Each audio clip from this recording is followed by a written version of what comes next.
सब लोगों की भक्ति सफल हुई, प्रभु जी ने कृपा की है, तो अपने उस जन्म स्थान में वो विराजमान हो गए हैं और राम राज्य की स्थापना समझो आज से शुरू हो गई है पुनः। पहले भी राम राज्य था तो कोई भी जीव दुखी नहीं रहता था। तो फिर असुरी स्वभाव के कारण लोगों में विकृतियां आ गई, तो उन पाप कर्मों का फल इनको भोगना पड़ा। तो ये विवाद चलता रहा, आज सारा वो निपट गया और सब पर कृपा हुई प्रभु राम की। सबके हृदयों में प्रभु राम जी आज विराजमान हो गए हैं। तो जैसे उन्होंने मर्यादा बताई है, जो सनातन धर्म की पद्धति बताई है, उसके अनुसार हमने सबने चलना है, तभी राष्ट्र का भी निर्माण होगा, अपने व्यक्तित्व का भी निर्माण होता है, समाज का निर्माण, मतलब उसमें पवित्रता, चरित्रता और सभ्यता, सदाचार, सनातन की जो पद्धति है उसका आचरण करने से सुख, शांति, परमानंद की प्राप्ति, कल्याण की प्राप्ति होती है। तो मनुष्य का आचार विचार व्यवहार बदलने से ये सारी विकृतियां आती हैं। और आचार विचार व्यवहार शुद्ध हो, आहार आचार विचार व्यवहार पवित्र हो, तो इनका कल्याण होता है। और जब ये पथभ्रष्ट हो जाता है जीव, तो परमात्मा फिर अवतार लेकर आते हैं, फिर मार्गदर्शन करते हैं। तो इसलिए आज बहुत बड़ा दिन है, और ये सब प्रभु की इच्छा से हुआ है। हमने उनके बताए हुए मार्ग पर चलना है, खाली बातों से नहीं, क्रियात्मक रूप से प्रैक्टिकल करते ये करना है, अपना जीवन पवित्र बनाना है। तो 1 मिनट के लिए क्षमा चाहता हूं मैं। तभी इस मृत्यु लोक पर कई प्रकार के कष्ट आते हैं, आदि दैविक आदि भौतिक आध्यात्मिक दुख कष्ट क्लेश आते हैं। यदि परमात्मा के बताए हुए रास्ते पर आप चलते रहें तो परम कल्याण हो जाता है। तो ब्रह्म ग्रंथि का वर्णन पहले किया था, ब्रह्म ग्रंथि, विष्णु ग्रंथि और रुद्र ग्रंथि। ओम, ये समझो ओम की ही व्याख्या चल रही।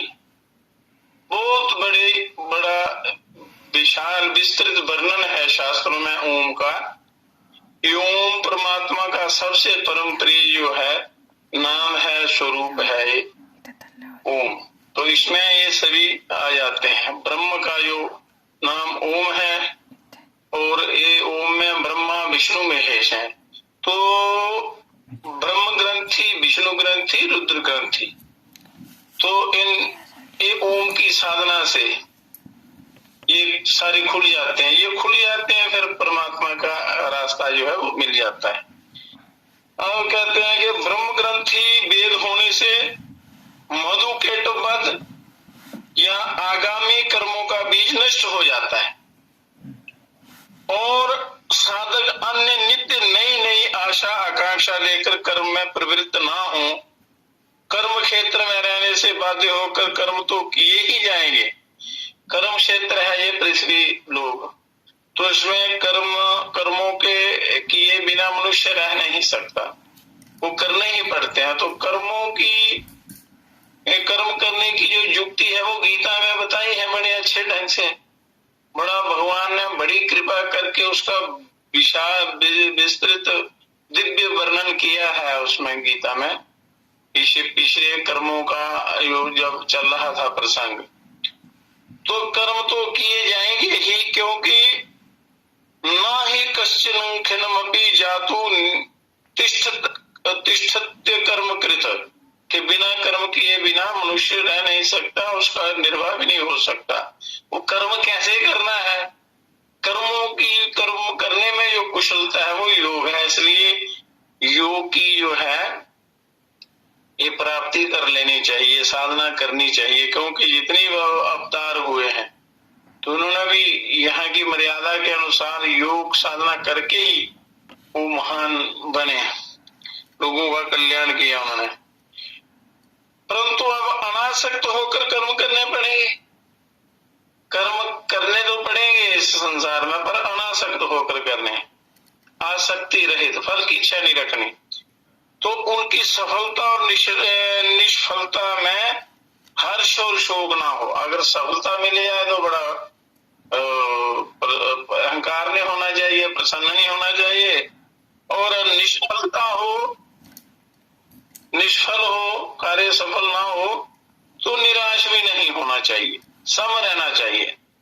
तो विज्ञान में गुरु मेधस की कृपा से ज्ञान क्षेत्र जैसे जैसे खुलते जाते हैं और वैसे ही क्रम से अज्ञान अंधकार दूर होता जाता है, अज्ञान अंधकार दूर होता जाता है। साधक पहले स्त्री पुत्र आदि ग्रह के बंधन को ही परमात्मा प्राप्ति में बंधन समझते थे और उनका साथ छोड़ना चाहते थे, परंतु अब गुरु ने अनुभव करा दिया कि ये बंधन नहीं है, ये गृहस्थ भी बंधन नहीं है, बल्कि तुम्हारे सूक्ष्म शरीर में अंतःकरण के संस्कार ही यथार्थ बंधन है। भले ऐसे ब्रह्मचर्य आश्रम, गृहस्थ आश्रम, वानप्रस्थ है, फिर संन्यास आश्रम है, ये कोई भी आश्रम बंधन कारक नहीं है। सूक्ष्म शरीर में अंतःकरण के जो संस्कार होते हैं वो बंधन का कारण होते हैं। मतलब जब तक ज्ञान ना हो तो कल्याण नहीं होता। तो गुरुओं की संगति से, गुरुओं की कृपा से, उनके आज्ञा पालन से ये सारा अज्ञान अंधकार मिट जाता है और मनुष्य का परम कल्याण हो जाता है। तो आपके अंतःकरण के जो सूक्ष्म संस्कार हैं वो बंधन कारक हैं, जो अनेक जन्म से साथ चले आ रहे हैं, जन्म जन्मांतर से चले आ रहे हैं। ये नहीं है कि गृहस्थियों का कल्याण नहीं होता, होता है, पर अंतःकरण अगर पवित्र हो, अंतःकरण के भाव पवित्र हो तो परम कल्याण होता है। तो संसार तुम्हारे भीतर ही है, ये शास्त्र कह रहे हैं कि संसार तुम्हारे भीतर है। तुम किसी भी एकांत स्थान या पर्वत कंदरा में क्यों ना चले जाओ, पर ये संस्कार साथ ही रहेंगे, कहीं भी चले जाएंगे आप, शहर में रहो, जंगलों में रहो, तीर्थ कहीं भी जाएंगे, संस्कार तो साथ ही जाएंगे। तो जब साधक भली भांति ये अनुभव कर संसार का मूलोत्पाटन करना चाहता है, तब सत्य प्रतिष्ठा के फल और सदगुरु कृपा से सोती हुई प्राण शक्ति हर मनुष्य के अंदर है, हर जीव के अंदर है, वो प्राण शक्ति, कुंडलिनी शक्ति भी बोलते हैं उसको, प्राण शक्ति। तो प्राण शक्ति जागृत होकर आगामी कर्मों के बीज रूप मधु कैटव का प्रथम निधन करती है। पहले उसका मधु कैटव का जो अंदर असुरी स्वभाव जो होता है उसका, तो विष्णु कर्ण मलोद्भूतो मधु कैटव, ये विष्णु के कानों की मैल से मधु कैटव पैदा हुए। साधना क्षेत्र में प्राण का नाम है विष्णु, आध्यात्मिक विवेचन है इसका। एक तो हम साकार रूप में विष्णु का स्वरूप देखते हैं, परंतु साधन क्षेत्र में प्राण का नाम है विष्णु, विष्णु का और एक और विशेषण है प्रभु, अर्थात स्वाधीन, जो स्वतंत्र रूप से इच्छा शक्ति चला सके। और जब जगत नहीं रहता तब जगत व्यापी प्राण शेष मास्तीर्य, अर्थात भविष्य जगत के बीजों को शैया रूप कल्पित कर अधाकृत अपने में लीन कर योग निद्रा लेते हैं भगवान। तो योग का अर्थ है परमात्म मिलन भाव, परमात्मा मिलन भाव। और उस समय जगत भाव सुप्त रहने के कारण व्यवहार में वह निद्रा तुल्य है। योग सिद्ध होने पर जगत भाव में और सुप्त भाव होगा ही, जगत संसार में, जगत भाव में। इस दशा में विष्णु की फिर स्वतंत्रता नहीं रहती। तो योग निद्रा स्वरूपणी मातृ सत्ता विद्यमान रहती। योग शक्ति वो उनकी मूल जो शक्ति है मातृ रूप में वो रहती है। तो विष्णु कर्ण का अर्थ है व्यापक चिदाकाश। विष्णु कर्ण, विष्णु के कान, समझो व्यापक चिदाकाश। विष्णु व्यापक आकाश शब्द गुणात्मक है, शब्द कान से ही सुनाई देता है, शब्द कान से सुनाई देता है। तो मल का अर्थ है आवर्क, आवरण करने वाला, आवरण करने वाला, ढकने वाला। जो निर्मल शुभ्र चिदाकाश को आवरण करे वे मधु कैटव है। इसका आध्यात्मिक अर्थ समझना चाहिए। इसका अर्थ यह है कि जो निर्मल शुभ्र चिदाकाश को, शुद्ध चित्त अंतःकरण को ढक दे, हमारे ज्ञान को ढक दे, उस प्रकाश को ढक दे, वह मधु कैटव है। मनुष्य के अंदर ही मधु कैटव है। तो मधु का अर्थ है आनंद, कैटव का अर्थ है बहुत्व। तो छोटे छोटे कीड़ों के समूह की तरह, छोटे छोटे कीड़ों के समूह की तरह संचित कर्म बीज एक साथ अनेक भावों को दर्शाते हैं और अतएव अनेकता का बीज ही कैटव है। और मधु कैटव मारे गए तब मानो संसार महामहिरू की एक जड़ कट गई। मधु कैटव मतलब जो आपके मनों की वृत्तियां हैं, अगर वो कट गई तो मानो संसार महामहिरू की एक जड़ कट गई। संसार की ये भयंकर जो संसार है दुखदाई, तो दुख की एक जड़ समझो कट गई। परंतु अभी दो जड़ें बड़ी दृढ़ता से चली हुई हैं, वो जिब्या सहज में नहीं उभरती। वो कौन सी है? संचित कर्मयोग। तुमने बहुत चाहा था कि मनुष्य ने संचित कर्मों की जो बड़ी इच्छा की थी और वे तो जमा है और चित्त क्षेत्र में उनका कोश बना हुआ है। जो संचित कर्म है वो अंदर अंतःकरण में भरे हुए हैं और उनका नाश हुए बिना, महिषासुर वध हुए बिना भूमा सुख की प्राप्ति की आशा नहीं हो सकती। परंतु भय नहीं, मैं तुम्हारी माँ हूं, मैं गुरु रूप में, मैंने गुरु रूप से प्रकाश किया है और मैं स्वयं खड्ग पानी होकर समरांगन में अवतीर्ण हो तुम्हारे सब संचित संस्कार विलय कर दूंगी और तुम केवल मेरी गोद में बैठे तमाशा लीला देखते रहो, उसके ध्यान में लीन रहो, लीला देखते रहो, तो वो सारे कष्टों को दूर कर देगी, काट देगी और इस जीव का उद्धार कर देगी, कल्याण कर देगी। तो जब तुमने भय के कारण आर्त होकर मुझे मां कहकर पुकारा है, जब तुम मेरे महाप्राण में प्राण मिलाकर व्याकुल भाव से देख रहे हो, तब निर्भय रहो और मैं तुम्हारे सब बंधन काट कर अपने अंग में मिला लूंगी और तुम्हें कुछ भी नहीं करना होगा। तुम सुख दुख में निर्विकार आनंद में और नग्न सरल शिशु की भांति मेरी स्नेहमयी गोद में दृष्टा रूप से अवस्थान करो।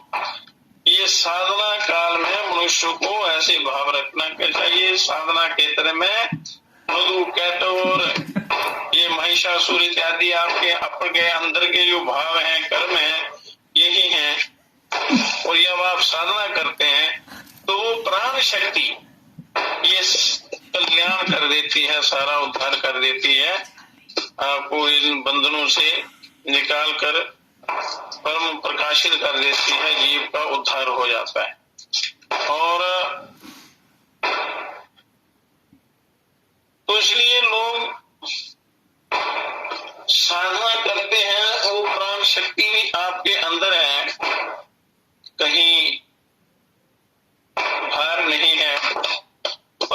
जागृत करना पड़ता है, जगाना पड़ता है, साधना करनी पड़ती है। आलस और प्रमाद का त्याग करना पड़ता है।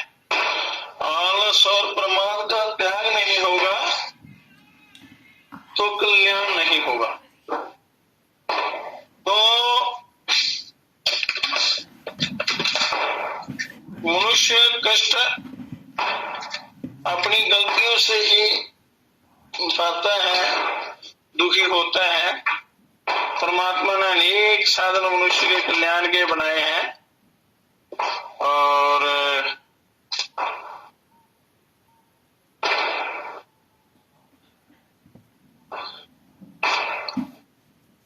जब तक जीवन अश्य प्रमाद का त्याग करके साधना नहीं करता तब तक कल्याण बड़ा मुश्किल है।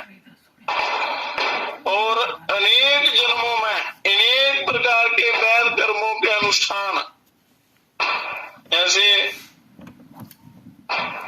योग, तपस्या या भक्ति, ज्ञान के अनुशीलन से परमात्मा विश्व के संस्कार संचित करता है और वे ही देवता है और संस्कार ही कल्याण करने वाले होते हैं। अच्छे और बुरे संस्कार जो है तो भोगने वाले होते हैं। तो इसलिए उसी का नाम देव शक्ति है। और विषयाभिमुखी लालसा ही असुर है।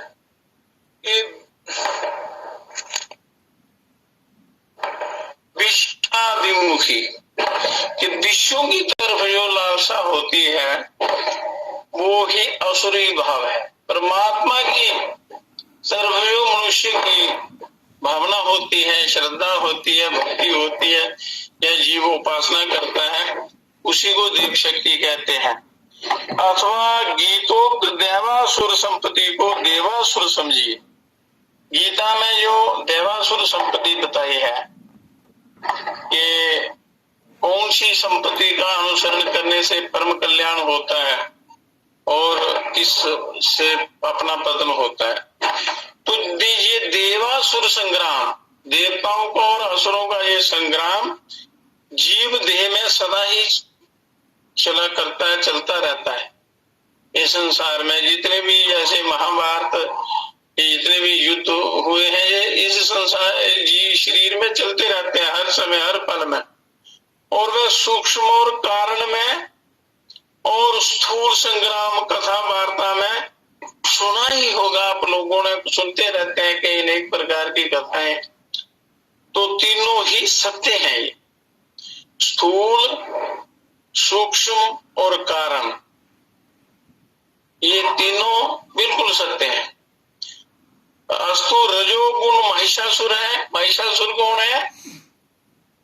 जैसे दुर्गा सप्तशती में या देवी भागवत में इनका वर्णन है। तो ये रजोगुण महिषासुर है। क्रोधश महिषं दद्यात्, क्रोध रूप महिष का देवी के प्रति बलि देना कहा है। क्रोध की बलि देना, लोगों तो जीवों की हिंसा करने लगे तो वो बड़ा गलत है। तो क्रोध की बलि देनी है। जैसे भगवती दुर्गा जी महिषासुर का वध करती हैं तो वो प्राण शक्ति जो है तो उस क्रोध का नाश कर देती है। तो यही महिषासुर वध है। काम एश क्रोध एश रजोगुण समुद्भवा, क्रोध रजोगुण से पैदा होता है। कामना और वासनाएं रजोगुण के ही स्थूल विकास मात्र हैं। महिषासुर इनका अधिपति है और रजोगुण के अंतर्मुखी विकास मूल देवता हैं। और इनके अधिपति जो नव द्वार वाले देवरूप को ध्वंस कर अर्थात देहात्म बोध विलय कर देह त्रयातीत, अवस्था त्रयातीत, गुण त्रयातीत, गुणों की तीनों अवस्थाओं के परे और परमात्म सत्ता मातृ अंक में मिलने का प्रयास है, वही पुरंदर है। और अभय सत्व संशुद्धि और दान, दम, तितिक्षा आदि देव भाव इनके आज्ञानुवर्ती हैं। ये जितने भी दान है, दम है, दमन करते हैं, तितिक्षा है और साधना भक्ति की श्रद्धा है, तो ये सब इनके आज्ञानुवर्ती हैं। तो एक तरफ भोग की लालसा वासना और दूसरी ओर मोक्ष का आकर्षण, ये संग्राम परमाणु मात्र में हर समय चलता रहता है। हर जीव में, कण कण में ये संग्राम चलता रहता है, देवासुर संग्राम। तो भोगों की लालसा वासना भी चलती रहती है और मोक्ष का आकर्षण भी है। तो ये, परंतु जीव जब मनुष्य शरीर में पहुंचता है, ये बड़ी लंबी यात्रा है, कभी किसी शरीर में, कभी किसी शरीर में, कभी किसी शरीर में, कभी कहीं, ये अणु अणु में ये चलता रहता है। तो जीव जब मनुष्य शरीर में पहुंचता है, ये जीव की यात्रा है। ये यात्रा यही समाप्त नहीं होती है शरीर छोड़ने के बाद, और दूसरे के शरीर है। तो उस पूरी यात्रा को सफल बनाने के लिए ये आपको मनुष्य शरीर मिला है। ये कर्म क्षेत्र, कर्म भूमि, और इतने साधन शास्त्र भी, गुरु संत महालोग भी मिले, अवतार भी होते हैं कल्याण करने। तो ये परम कल्याण का स्थान है, ये मृत्यु लोक, कर्म भूमि। तो परंतु जब ये मनुष्य शरीर में पहुंचता है, तब आत्मबोध होने पर विज्ञानमय कोश में साधकों के अनुभव में आता है, तभी उसका मनुष्य जीवन सफल होता है। ऐसे नहीं, ऐसे ज्ञान अंधकार में पड़े रहेंगे तो कई जन्म बीत जाएंगे। तो हे साधक, देखते हो तुम्हारे संचित संस्कार आसुरी शक्ति बल से तुम्हें पराजित करते हैं, और जब ऐसा विचार करने में कई जन्म 100 वर्ष पूरे हो जाएंगे, तब ये संग्राम अपने आप समाप्त हो जाएगा। पूर्णम धर्म शतम पुरा, कि हमारा वर्तमान जीवन यथार्थ जीवन कहने योग्य नहीं है। ये वर्तमान जीवन जो है, ये यथार्थ जीवन कहने के योग्य नहीं है। कारण ये है कि जीवन क्या है? जीवन वह है जो गति शक्ति वाला हो, जिसमें हम उन्नति करें और देवासुर संग्राम अनुभव करते हुए जिसकी समाप्ति हो। जिसने मनुष्य जीवन व्यापी देवासुर संग्राम, रासलीला या रामलीला का अंतर में अनुभव नहीं किया, उसका जीवन व्यर्थ गया। तो अनुभव करने के लिए अंतर्मुखी होना पड़ता है। उसके लिए आलस्य प्रमाद का त्याग करके सत्संग करना पड़ता है। सत्संग का अनुसरण, शास्त्रों का अनुसरण, शास्त्रों का स्वाध्याय ये करना पड़ता है। वृथा गतं तस्य नरस्य जीवितम् यत्रैव जायते तत्रैव म्रियते। तो इस साधन समर में पहले देवताओं की हार हुई, और साधन समर में, साधना में देव शक्ति और असुर शक्ति दोनों ही मन के भाव हैं। देव शक्ति, असुर शक्ति, ये मन के ही भाव हैं। और नाभि या मणिपुर चक्र से नीचे असुरों का क्षेत्र है। ये शरीर का जो नाभि मंडल है, हृदय से नीचे जो मणिपुर चक्र है, नाभि, इससे नीचे असुरों का स्थान है, और इसके ऊपर देव क्षेत्र है इसी शरीर में। नाभि कमल से ब्रह्मा की उत्पत्ति है। मन का जो अंश परमात्मा विमुखी हुआ है, वह पद्म योनि है, और उसे आगे कर देवता इंद्रियाधिष्ठित चैतन्य विष्णु जी और विष्णु जी शिव के शरणापन्न हुए हैं, शिव जी के। तो विष्णु प्राण शक्ति है, विष्णु प्राण शक्ति है, इनका स्थान हृदय पद्म है। शिव ज्ञान शक्ति है, इनका स्थान आज्ञा चक्र है, ललाट है। विष्णु हृदय में और शिव ललाट में स्थान है इनका। सदगुरु हृदय कमल से साधन आरंभ कराते हैं। जो सदगुरु जो साधना करवाते हैं वो हृदय कमल से शुरू होती है, विष्णु जी से शुरू होती है। पहले विष्णु की आराधना कराकर धीरे धीरे ललाट कमल तक पहुंचाते हैं। तो सही साधना यही का क्रम यही है, हृदय से फिर विष्णु की इसे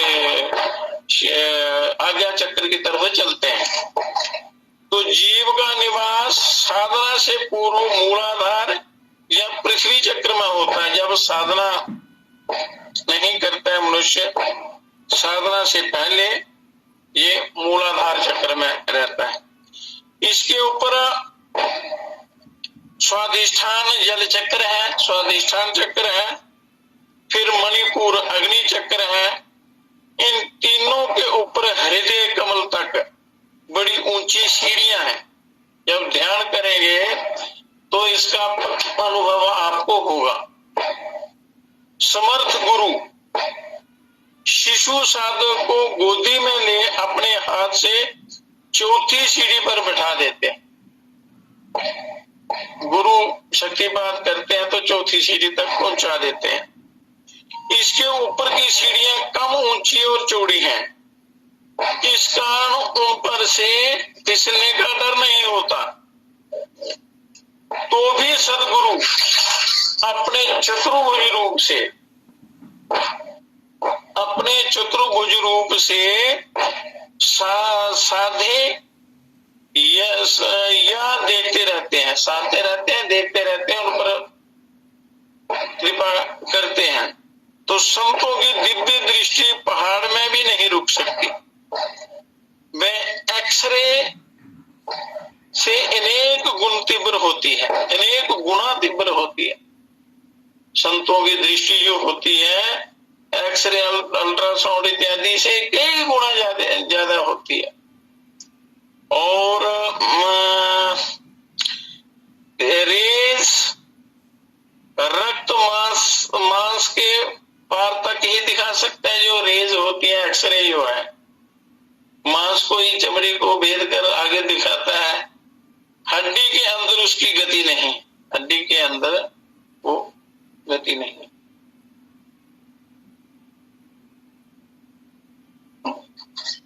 तो मन क्या है?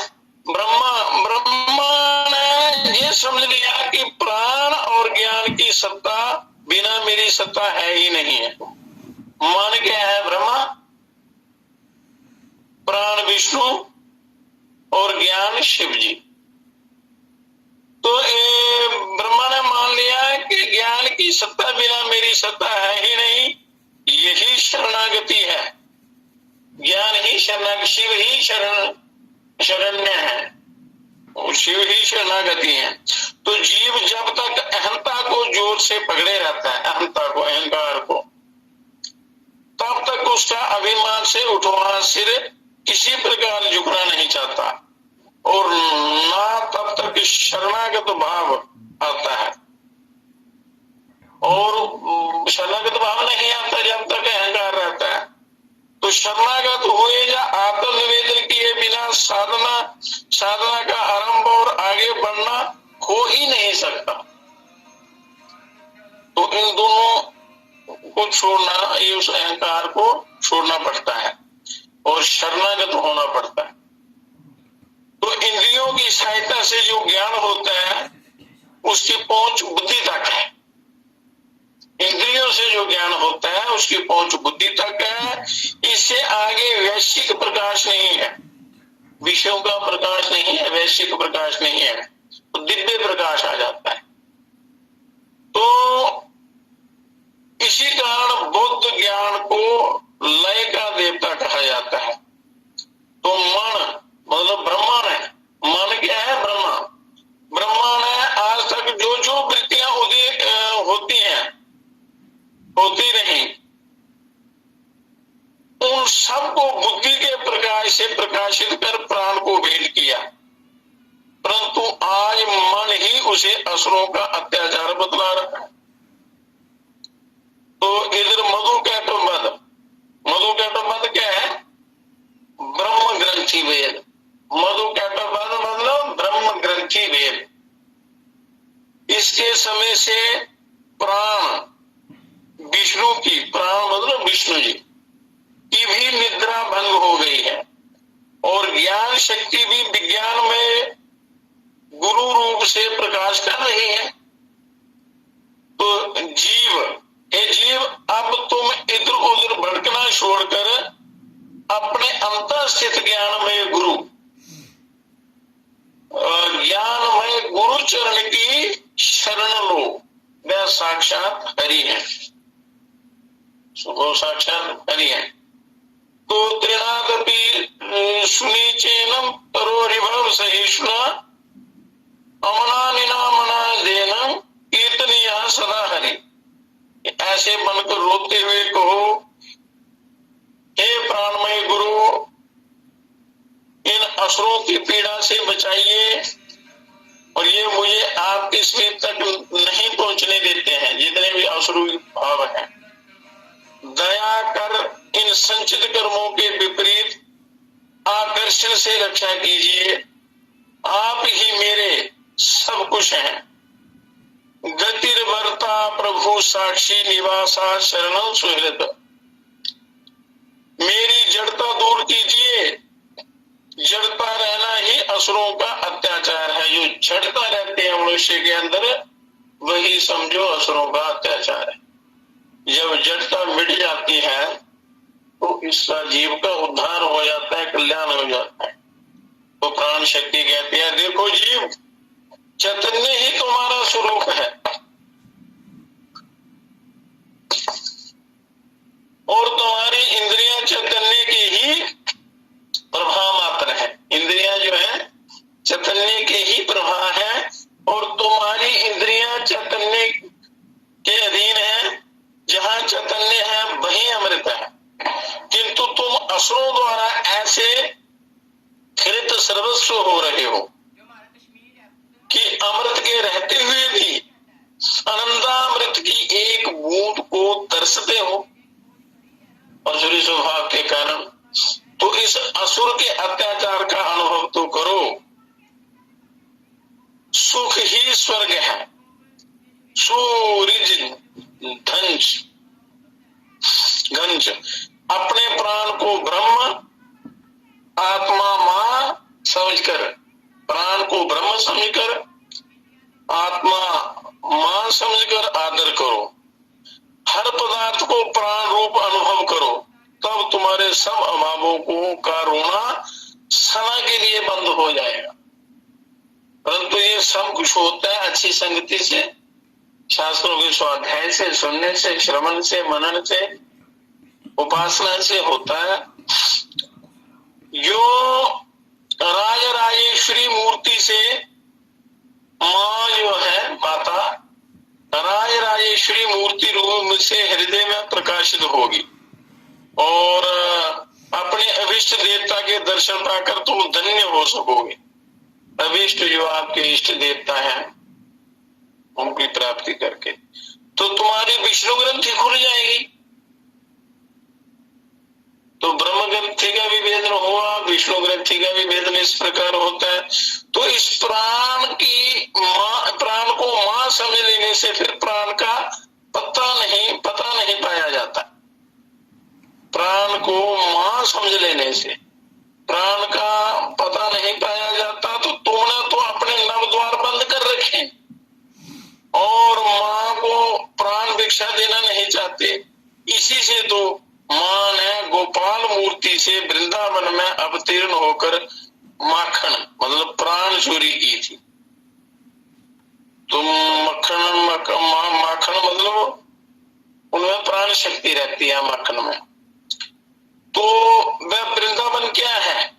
वृंदावन क्या है?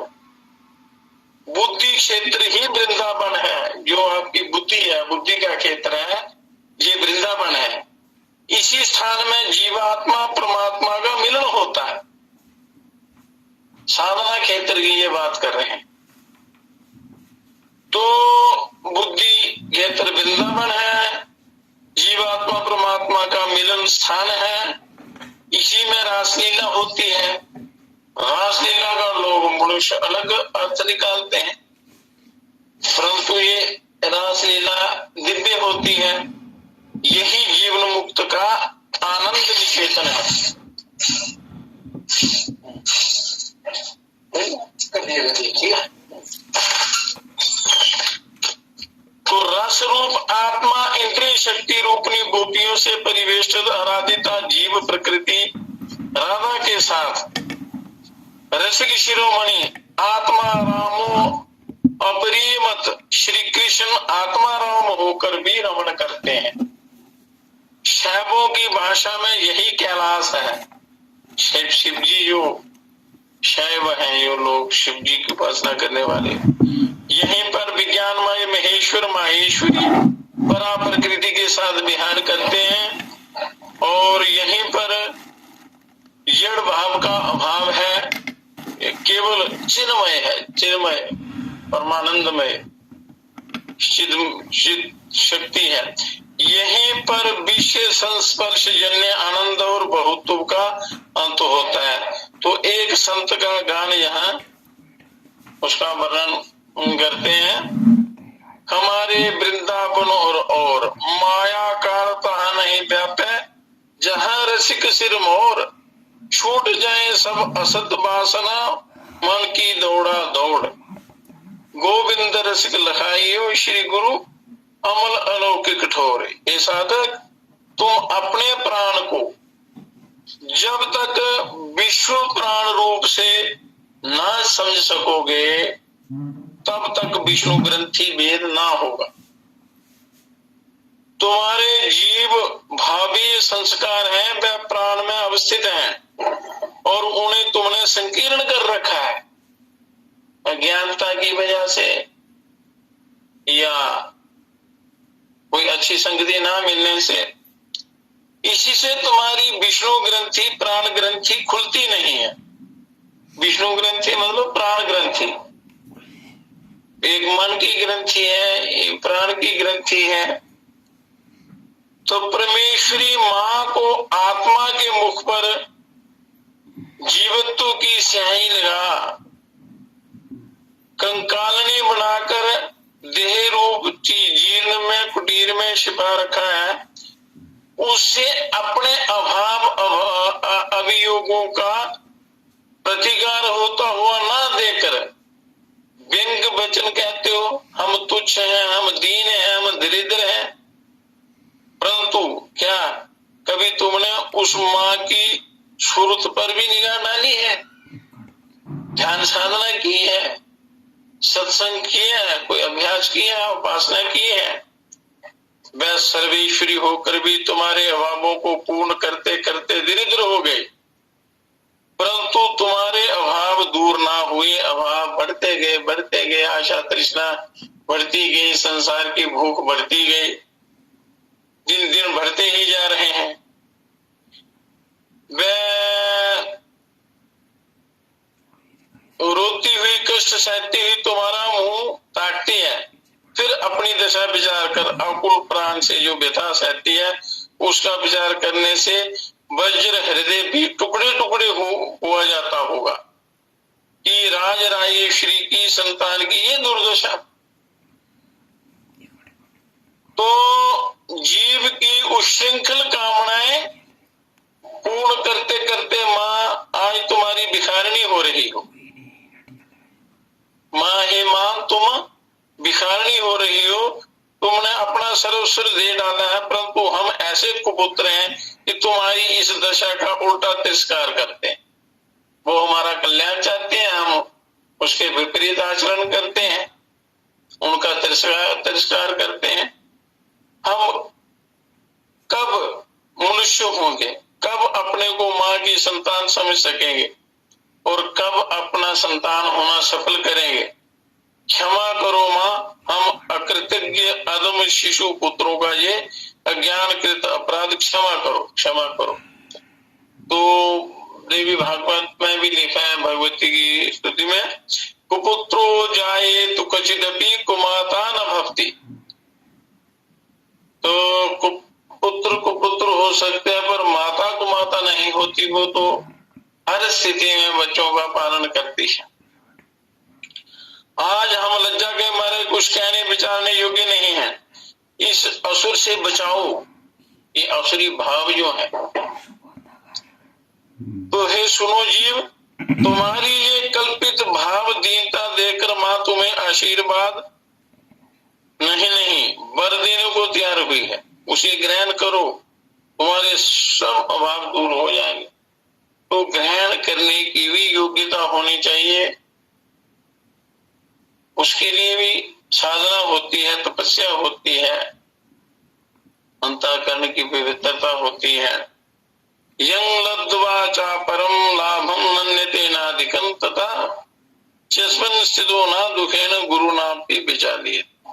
गीता में लिखा है, गीता के 6वें अध्याय में ये सारा वर्णन आएगा, दिव्य ज्ञान।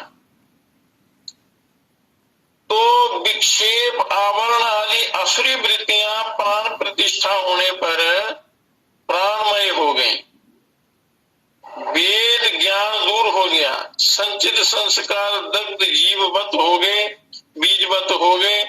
दग्ध बीज मतलब जब बीज को मनुष्य बीज को जैसे भुना हुआ बीज दोबारा अंकुरित नहीं होता, दग्ध बीजवत उसको कहते हैं। दग्ध बीजवत जब आपके संस्कार हो जाते हैं तो प्राणमय ग्रंथि खुल जाती और अब संचित संस्कारों का फल भोगे बिना ही जीव माँ की गोद में आरोहण कर सके। जब सारे संस्कार साधना के द्वारा दग्ध हो जाते हैं तो फिर मनुष्य इस आवागमन के चक्कर से छूट जाता है। उस माँ की गोद में, उस परम ब्रह्म परम पिता परमात्मा की जो मूल प्रकृति है, शक्ति है, उसकी गोद में चले जाते हैं। तो विष्णु ग्रंथि वेद का यही विशेष फल है। अब समझ में आ गया कि माँ गुरु के प्राण ही हमारे प्राण रूप से प्रकाशित है, कि विश्व मात्र ही मानो प्राण की मूर्ति है। अब ये देख पाया है। अब विश्व पर जो ममता, अनुराग या विद्वेष था वह भी दूर हो गया जब भगवती की कृपा हुई। तो तुम प्राण या चैतन्य पर प्रतिष्ठित हुए हो। हे जीव, संसार वृक्ष की दूसरी जड़ भी कट गई। जब ये जो साधना बताई है, ऐसा करने पर ये संसार की जो अज्ञानमय जड़ है ये कट गई। तो रजोगुण रूप महिषासुर का वध हो गया और संचित कर्म दग्ध हो गए। परंतु सबसे मजबूत प्रारब्ध भोग रूप मूर्ति जड़ अभी बाकी है। ये रुद्र ग्रंथि वेद होने पर माँ समर्थ गुरु की कृपा से एक ही शरीर से अनेक जन्मों का फल भोग कराकर स्वयं काट देगी। तीसरी ग्रंथि जो है, तो समर्थ गुरु जो होते हैं, जिन्होंने साक्षात्कार किया हो, तो उनकी कृपा से एक ही शरीर में अनेकों जन्मों का सफर तय हो जाता है। सारे कर्म, उन जन्मों का फल भोग, जो कर्म होते हैं उनका जो भोग भोगना होता है, उसको काट कर एक ही शरीर में उनका भोग करा के भगवती स्वयं काट देगी। तो ब्रह्म ग्रंथि, विष्णु ग्रंथि के खुल जाने पर अब तीसरी ग्रंथि का, उसके भेदन का तरीका, युक्ति यह है, उसका वर्णन करेंगे। ये काला, ये समझो आ और उ, मतलब आ उ म, सतो गुण, रजो गुण, तमो गुण, और ब्रह्मा विष्णु महेश, ये 3 ग्रंथियां हैं। तो जब ये ग्रंथियां खुल जाती हैं तो जीव का उद्धार हो जाता है। तो कैसे खोलनी है इसका भी वर्णन हुआ। अब रुद्र ग्रंथि वेद शुंभ वध या आनंद प्रतिष्ठा, मधुकैटभ वध, महिषासुर वध और फिर शुंभ वध। अज्ञान का, अज्ञान जो है ये शुंभ है, तो इसका वध रुद्र ग्रंथि के खुलने से होता है। पश्यन्तु सर्वे अमृतम स्वरूपम गच्छन्तु सर्वे अमृतम निधानम, कि हम रुद्र ग्रंथि के समीप होते, जब अब हम रुद्र ग्रंथि के समीप होते हैं, यद्यपि प्रारब्ध कर्मणा भोगा देव सेवा श्रुति में कहा है, तथापि भगवान श्री कृष्ण का उपदेश लक्ष्य भेद कर और भी आगे बढ़ाता है। तो ज्ञानिना सर्व कर्माणि भस्मात् कुरुते, भस्मसात् कुरुते, कि प्रारब्ध जीव रूप वृक्ष का अंतिम बंधन है। प्रारब्ध जो है, जीव रूप जो वृक्ष है, ये अंतिम बंधन है। तो माँ की कृपा से ये करते ही अज्ञान अंधकार बिल्कुल दूर हो जाएगा। जीव का जो यथार्थ स्वरूप है वह प्रकाशित होने लगेगा। इस सूरत और वैश्य समाधि का ये देवी भाग में जो वर्णन है वो वर्णन चल रहा है। विष्णु ग्रंथि, रुद्र ग्रंथि, ब्रह्म ग्रंथि इत्यादि इनका। तो हे सूरत, तुम आत्मसमर्पण योग की सहायता से मुक्ति सागर में कूद पड़े हो। 2 लहरें तुम्हारे ऊपर होकर निकल गई। स्थूल और सूक्ष्म शरीर पर जो अभिमान था वह दूर हो गया। स्थूल हो गई ब्रह्म ग्रंथि, सूक्ष्म हो गई विष्णु ग्रंथि, अब तीसरी ग्रंथि का भेदन होगा। अब इस समर के लिए कुछ अस्त्र आवश्यक हैं। तुम्हें दृढ़ता पूर्वक उनको काम में लाना होगा। जीवो ब्रह्मेव ना परा, इस पर दृढ़ विश्वास प्रथम अस्त्र है। बुद्धि तत्व में अवस्थान कर स्वयं प्रकाशित चित्त शक्ति की ओर बार बार लक्ष्य करने का अभ्यास, ये दूसरा अस्त्र है। युक्ति की सहायता से दृढ़ करना कि इन दृश्य पदार्थों में व्यवहारिक सत्ता है, पारमार्थिक सत्ता नहीं है, ये तीसरा अस्त्र है। मतलब शुंभ के वध के लिए, अज्ञान के वध के लिए। तो शास्त्रीय प्रमाणों की सहायता से तत्वमसि एकमेवाद्वितीयम नेह नास्ति किंचनम इत्यादि की सहायता से अध्यय स्वरूप परिग्रह करने का प्रयास करना, ये चौथा अस्त्र है। और माँ की विशिष्ट कृपा पाने के लिए, विशेष कृपा पाने के लिए कातर प्रार्थना आदि से अंत तक कृपा रखने की प्रार्थना करना। प्रार्थना बहुत ही आवश्यक होती है। प्रार्थना से परम कल्याण होता है, प्रार्थना करना। और कृपा ही शरणागत भाव का अवश्यंभावी फल है। शरणागति जो लेता है, आत्मसमर्पण करता है जो, तो उसके ऊपर कृपा होती है। तो आत्म प्राप्ति के पक्ष में आत्म कृपा ही प्रधान सहारा है, प्रधान अवलंबन है। तो कृपा प्राप्त होने से सब अनायास प्राप्त हो जाता है, अपने आप उसके लिए प्रयत्न नहीं करना पड़ता। तो ये सारा विद्युक्रम से फल देते हैं। सबसे पहले माँ की कृपा का अनुभव होता है, फिर विश्वास दृढ़ होता है, फिर शास्त्र वाक्य का अर्थ प्रतीत होता है, फिर युक्ति या विचार की सामर्थ्य उत्पन्न होती है, और ज्ञान स्वरूप में प्रतिष्ठित होने की योग्यता प्राप्त होती है।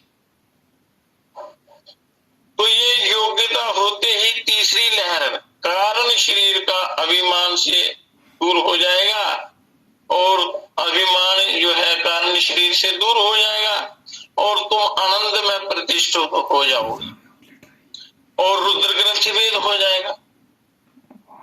और आओ साधक, आओ जीव एक स्वर से मां को प्रणाम करके आगे बढ़े और जिसने इस दुर्जय असुर की पीड़ा से हमारा उद्धार किया है, परित्राण कर अपने स्नेहमय वक्ष पर रखकर आनंदमय मंदिर में पहुंचाया है, तो उसके चरणों पर प्रणत हूं। अष्टांग दंडवत प्रणाम करें। प्रणाम करने के सिवा और हम क्या सेवा पूजा कर सकते? तो प्रणाम ही हमारी सेवा है। तो हमारा है क्या? सब कुछ उसी का है, सब कुछ उसी का रूप है। अपना आत्माभिमान बोध मां के चरणों में दे देना ही प्रणाम है। आत्माभिमान बोध, अभिमान मां के चरणों में अपने आप को समर्पित कर देना है। यही मां के चरणों में देना ही, सब कुछ देना ही प्रणाम है। और जिसका प्रणाम जितना सत्य, सरलतामय और निष्कपट है, वह उतना ही शीघ्र और सहज में अपना अभीष्ट प्राप्त कर शांत चित्त होता है। तो ये ज्ञान कला इस जीव को सत्संग से प्राप्त होती है, गुरुओं से प्राप्त होती है। अब रुद्र ग्रंथि का भेदन आगे जो उसका और भी वर्णन है बड़ा विस्तृत है, फिर तीनों का एक साथ वर्णन ये हम कल करेंगे। आज का सत्संग यही तक करते हैं, बाकी कल करेंगे और फिर लगातार ये सत्संग चलता रहेगा जब तक आप साथ देते रहेंगे। तो ये चर्चा चलती रहेगी और साधना भी साथ साथ में चलनी है। चर्चा के साथ साथ अभ्यास भी करना होता है। बिना अभ्यास के कल्याण नहीं होता। कोई खबर नहीं लेता, कोई अपना नहीं होता। आपका कर्म, आपकी साधना, आपका अभ्यास ही आपको आपका कल्याण कर सकता है। तो इसलिए